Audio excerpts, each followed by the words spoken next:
Hi friends, నా పేరు గోగిశెట్టి సుబ్బారావు, మీ psychologist. ఇవాళ ఫుడ్ హ్యాబిట్స్ గురించి తెలుసుకుందాం.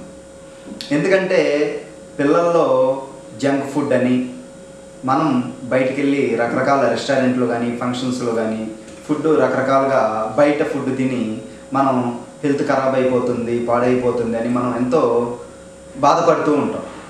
అయితే బయట ఎంత తిన్నా ఏం తిన్నా మనం బయటని ఎప్పుడు కంట్రోల్ చేయలేం. కాబట్టి మన ఇంట్లో మనం ప్రతిరోజు ఎలాంటివి మనం డైట్లో చేంజ్ చేసుకోవాలి, ఎలాంటివి చేర్చుకోవాలి అనేది తెలుసుకుందాం.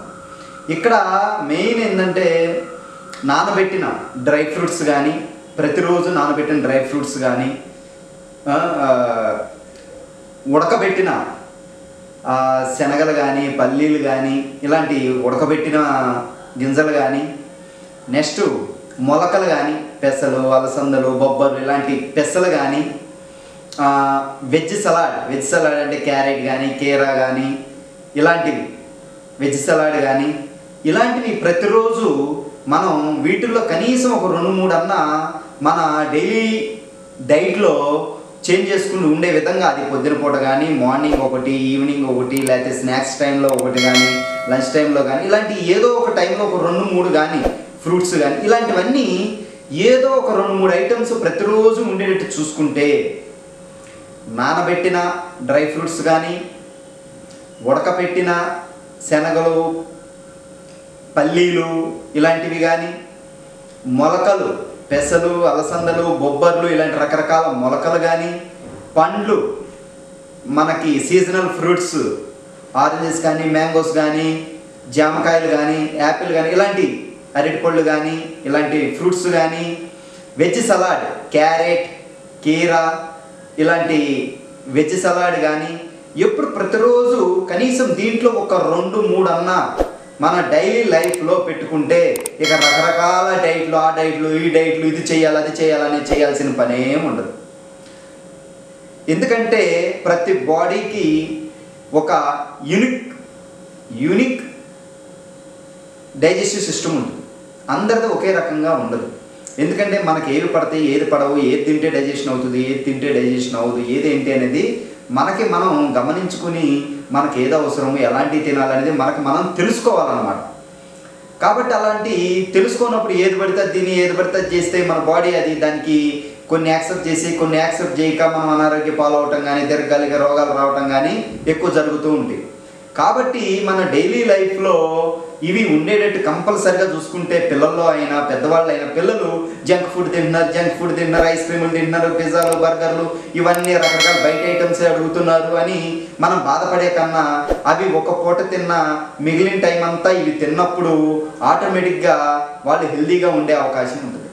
పెద్దల్లో కూడా షుగర్ లెవెల్స్ ఎక్కువైపోయినాయి, బీపీ పెరుగుతుంది, ఈ థైరాయిడ్ పెరుగుతుంది, మోకాలు నొప్పులు, ఇట్లా ఒబెసిటీ పెరిగిపోతుంది, రకరకాల ప్రాబ్లం ఫేస్ చేయటం ద్వారా కూడా వీళ్ళల్లో ఈ డైట్లో ఆ డైట్ మెయింటైన్ చేయాలా, ఈ మెడిసిన్ వాడాలా, అది చేయాలా, ఆ వాకింగ్ చేయాలి, ఈ వాకింగ్, ఈ రకరకాలుగా వేరే రూట్కి వెళ్ళిపోతారే తప్ప ముఖ్యంగా మనం తినే ఆహారంలో చేసుకోవాల్సిన మార్పుల గురించి మాత్రం తెలుసుకోరన్నమాట.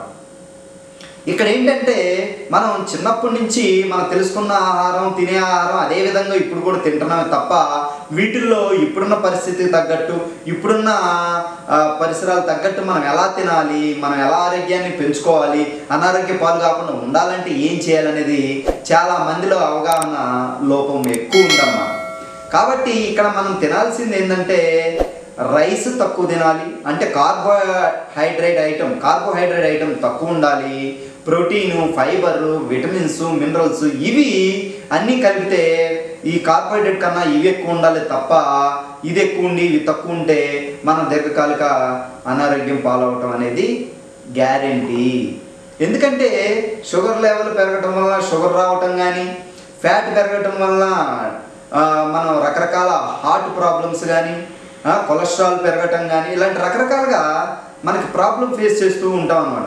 వాటి కోసం దీర్ఘకాలికంగా మెడిసిన్ వాడాల్సి వస్తుంది.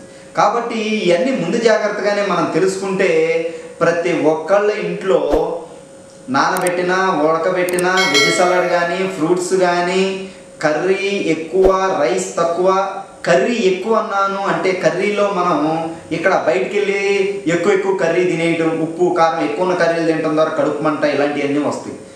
కర్రీ ఎక్కువ తినాలి అన్నప్పుడు దాంట్లో ఉప్పు కారం నూనె ఇవన్నీ ఆటోమేటిక్గా తగ్గినప్పుడు నార్మల్ కర్రీనే మనం తీసుకునే అవకాశం, నార్మల్ కర్రీ తీసుకునే అవకాశం ఉన్న స్టేజ్లో కొంచెం రైస్ కలుపుకోవాలి, కర్రీ ఎక్కువ ఉండాలి. అలా ఎక్కువగా ఉన్నప్పుడు మనలో వచ్చే ఆహారం ద్వారా వచ్చే ప్రాబ్లమ్స్ని చాలా వరకు మనం కంట్రోల్ చేసుకునే అవకాశం ఉంటుంది. దీనికోసం రకరకాల డైటీషియన్ దగ్గరికి వెళ్ళి రకరకాల మెనూ ఫాలో అయ్యే రకరకాల టైం టేబుల్ ఇవేమీ అవసరం లేదు. మనం ప్రతిరోజు పచ్చివి తినాలి, ఉడకబెట్టినవి తినాలి, కర్రీ తినాలి, రైస్ తినాలి. ఇవన్నీ రకాలు ప్రతిరోజు మనం తింటూ ఉంటే ఆటోమేటిక్గా అవి మనం హెల్తీగా ఉండగలుగుతాం. దీంట్లో ఇంకోటి కూడా మనం తెలుసుకోవాలి, ఎంత తిన్నామో ఎంత క్యాలరీస్ మనం ఇంటేక్ చేస్తున్నామో అంత క్యాలరీస్ని బయట బర్న్ చేయాలి, బయట యూజ్ చేయాలి. మనం 2000 క్యాలరీస్ డైలీ తింటున్నామంటే 2000 క్యాలరీస్ తగ్గ వర్క్ కూడా మనం చెయ్యాలి. అలాంటప్పుడు మనం ఎంత తిన్నా ఏం తిన్నా బ్యాలెన్స్ అవుతూ ఆరోగ్యంగా ఉండగలుగుతాం. లేనప్పుడు రన్నింగ్ చేయటము, వాకింగ్ చేయటము, ఫిజికల్ ఎక్సర్సైజ్ చేయటము ఏదో ఒకటి బాడీలో చెయ్యాలి. మనం ఎంత తింటున్నామో కూడా మనకు తెలియాలి. 1500 క్యాలరీస్ తింటున్నామా, 2000 క్యాలరీస్ తింటున్నామా, 2500 క్యాలరీస్ తింటున్నామా, 3000 క్యాలరీస్ తింటున్నామా అనేది మనకి అవగాహన అనేది ఉండాలి. అలా అవగాహన ఉన్నప్పుడు ఎంత క్యాలరీస్ అయితే తింటామో అన్ని క్యాలరీస్ బర్న్ చేసే విధంగా కూడా మన బాడీని శ్రమ పెట్టి ఎక్సర్సైజులు చేసి వాకింగ్లు, జాగింగ్లు, రన్నింగ్లు మనకి ఏదైతే సూటబులో మనం ఏదైతే చేయగలుగుతున్నామో దాన్ని పెంచుకోవటం ద్వారా ఇక్కడ క్యాలరీస్ ఇక్కడ వర్క్ రెండు లెవెల్ చేసుకోవటం ద్వారా మనలో ఫ్యాట్ కానీ షుగర్ లెవెల్స్ కానీ ఇలాంటివన్నీ పెరగకుండా చూసుకునే అవకాశం ఉంటుంది.